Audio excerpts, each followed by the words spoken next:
We love to teach a dog how to get into our starting position. Good. Where we lure them next to us, facing the same direction that we are, that we can then call them forward with us. This is called with me.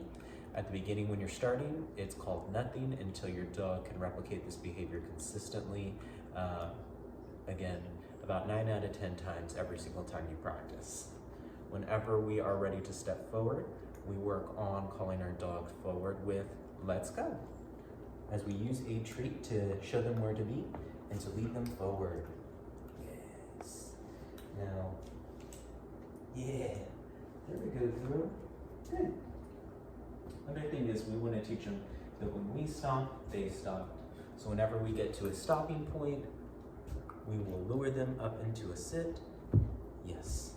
Again, ideally facing the same direction that we are, so that way they can get used to that behavior.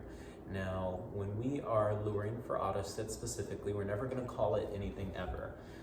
We will only lure into it and we'll eventually fade it out with just using a hand signal to guide them over to where we want them to be. Good. And eventually fading out that hand signal as well, so that way you don't always have to rely on something when you are stopping, that rather the action of your body stop moving is what cues your dog to be able to cue on stopping themselves. Now, another thing too is dogs definitely pull.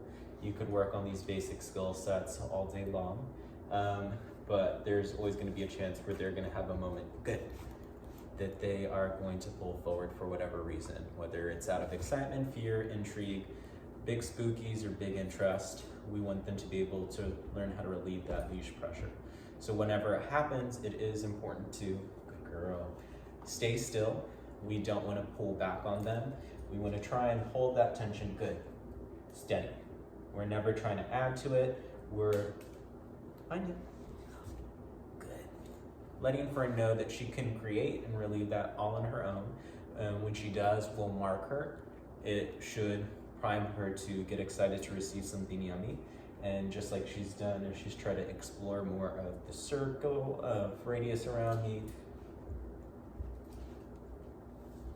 Yeah, good girl. Now she's staying a little bit tighter with her adventure.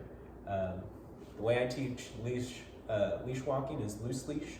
Don't teach a former heel. It is something that I could do, but it can take a lot of fun out of walking adventures.